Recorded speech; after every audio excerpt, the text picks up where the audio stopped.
el tema, estamos en contacto desde Panamá con Álvaro Andrade, director de Ethical Hacking. Bienvenido, buenos días. Gracias por estar con nosotros. Muy buenos días, es un gusto volver a compartir con ustedes en este momento. Muchas gracias por la llamada. Igualmente, gracias a usted por este contacto. Usted declaró ante la Fiscalía para poder esclarecer el caso de presunto fraude electoral en el país. Y enseguida vamos a hablar de la ex vocal Lidia Iriarte. Pero antes, ¿qué datos nuevos usted entregó que no sepamos los bolivianos para poder esclarecer este caso? Pues nuevo, no estoy muy seguro porque me hicieron muchas preguntas que estaban relacionadas al proceso previo a las elecciones, durante específicamente la fecha del 20 y después de las elecciones. Pero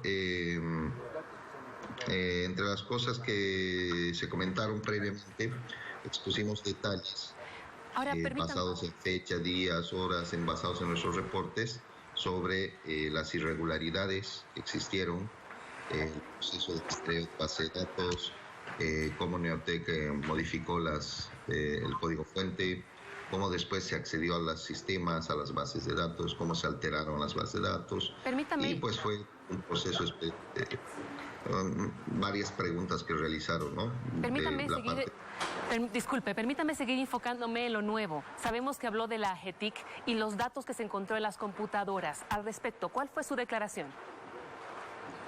Bueno, me hicieron una pregunta si la AGETIC tenía que ver o estaba relacionada en algo en el proceso electoral. Mi respuesta fue que no, específicamente. En ninguna parte de nuestro contrato, en ninguna parte del proceso, del trabajo y todo lo que hemos realizado, en ninguna parte aparecía la AGETIC. El trabajo directo solamente con la TIC de la OEP, el CERESI, el tribunal. La AGETIC no tenía nada que ver en este tema, ¿no? Pero la información que se encontró en las computadoras, ¿usted sabe algo al respecto? Sí.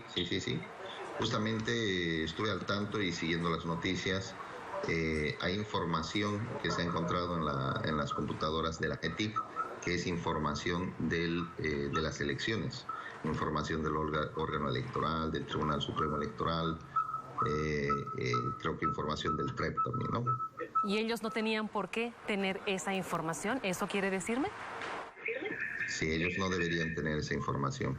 ¿Y cómo es que la obtuvieron? En ningún momento la AGETIC ha sido parte del proceso electoral y no había forma, ni debería haber alguna forma de que ellos hayan tenido algo que ver en el proceso electoral o administrar o manejar información de las elecciones. Pero, ¿cómo obtuvieron toda esa información? Ahorita pues están haciendo las investigaciones, la Fiscalía está haciendo las investigaciones, van a venir las pericias, pero dentro de la información que se ve, pues parece que se ha filtrado información del Tribunal Supremo Electoral. Habría dos opciones, o que ellos remotamente accedieron y extrajeron esa información de las elecciones, o que se filtró información del Tribunal Supremo Electoral. Eso seguramente van a salir como resultado en las pericias que se van a realizar ahora, ¿no? Bueno, ahora hablemos de la ex vocal Lidia Iriarte. Usted la señaló directamente como la responsable de haber paralizado el TREP. ¿Cómo ocurrió esto exactamente? ¿Y ella lo hizo a nombre de ella o a nombre de alguien más? Cuando se dio la alerta del servidor BO1, que era el que estaban redirigiendo, Neotec redirigió todos los datos, dimos la alerta al no saber esa dirección IP de quién era. Preguntamos a la DNTIC, preguntamos a Neotec nunca nos respondió, la DNTIC nos dijo que no había. Entonces, a raíz de eso, pues lanzamos la alerta, se constituyó sala plena, bajaron los vocales, vino Neotec, y en ese momento hubo una discusión muy fuerte. La discusión era con insultos, era un tema de gritos, insultos, inclusive entre los vocales y Neotec. En un momento esos pidieron llamar al fiscal general o a no sé qué fiscal para que vengan y lo arresten, ¿no? Y en esa discusión, la vocal Iriarte, pues ella le decía a Marcel, ¿no? Tú nos estás haciendo fraude, le decía. Marcel, tu software y tú nos están haciendo fraude. Entonces empezó a comentar y le dijo a la presidenta que corte el TREP, hay que cortar el TREP. En ese momento llamaron al director de la DENETIC, al ingeniero Windsor Zaire, y le dieron la orden de cortar el TREP, ¿no? Ahora, ¿qué era lo que ella argumentaba puntualmente para cortar el TREP? Argumentaba que previo, y esto fue así como pasó, el momento que ellos iban a sacar la puntuación, había una diferencia de casi 10 puntos del MAS sobre el TC. Y en cuestión de minutos, pues entraron las actas de Santa Cruz. Mientras ellos estaban preparándose para salir y decir que el MAS estaba ganando con alrededor del 10%, empezaron a entrar las actas de Santa Cruz en gran cantidad. Y eso les restó puntos hasta más o menos el 7%, que fue lo que se mostró. Y la licenciada de Iriarte decía, yo nada más vi la pantalla, estábamos en 10% de ventaja. Y de golpe pestañé y era 7%. Eso quiere decir que tú nos estás haciendo fraude, dijo, ¿no? Pero lo tomaba como un tema personal, no como un tema apolítico, ¿no? Ahora, detrás de la ex vocal, ¿había alguien que le daba órdenes? ¿Por teléfono usted vio algo irregular o escuchó algo así? Por teléfono, perdón, ¿cuál fue la pregunta? Detrás de la ex vocal, Lidia Iriarte, ¿alguien le dio la orden de cortar el TREP o ella lo hizo porque ella creía que debía ser así? ¿O alguien le dio la orden a ella que lo hiciera?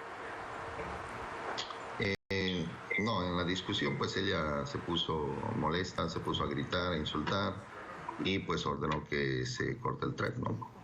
Ahora, según su auditoría y los más de 15 informes que presentó usted como Ethical Hacking, ¿cuál sería la prueba más evidente e irrefutable que podría demostrar que en Bolivia sí hubo un fraude electoral en las elecciones de octubre? Son varias pruebas, ¿no? Primero los vicios de nulidad que nosotros comentábamos, el haber alterado el código de la aplicación en tiempo real en plenas elecciones, eso invalida el proceso, los accesos no autorizados a los sistemas que hacía Neotec, la alteración de las bases de datos cuando entraban y modificaban actas, las actas que se modificaban en la mayoría eran votos para el MAS. Habían actas que se desanulaban, que estaban anuladas, y cuando las desanulaban, nosotros validábamos las actas y eran diferencias muy grandes, ¿no? 200 votos para el MAS, 10 votos para el CC. Ahora, toda esta información que usted me da y en base a los 15 informes que usted ya ha presentado como Ethical Hacking, ¿fueron considerados por los dos investigadores del MIT? Perdón, ¿cuál es la pregunta? Toda la información que usted da y las pruebas que dice que son muy claras sobre el fraude electoral, ¿fueron consideradas por los investigadores del MIT? Que publicaron precisamente negando que haya habido fraude electoral en un periódico de Washington.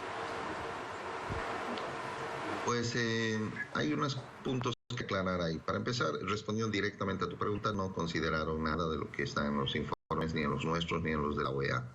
Lo único que hicieron en un paper de 3 páginas, primero, no hay que responder al MIT porque no es el MIT, y ya lo aclaró el MIT, no fueron ellos los que publicaron esto. Estas personas trabajan en una ONG y esa ONG está dentro del MIT.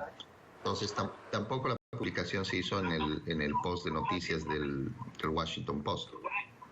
Se hizo en un blog donde cualquier persona puede entrar, suscribirse y publicar. No es una posición directa del Washington Post.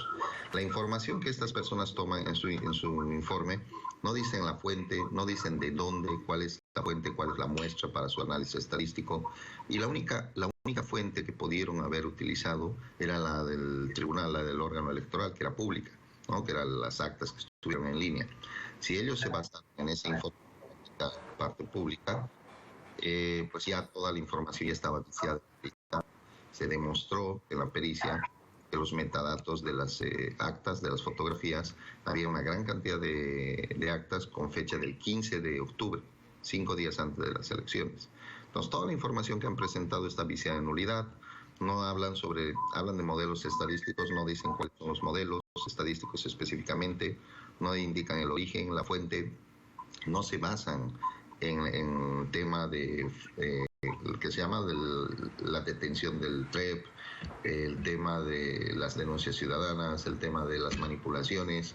Entonces, no es un documento serio, ¿no?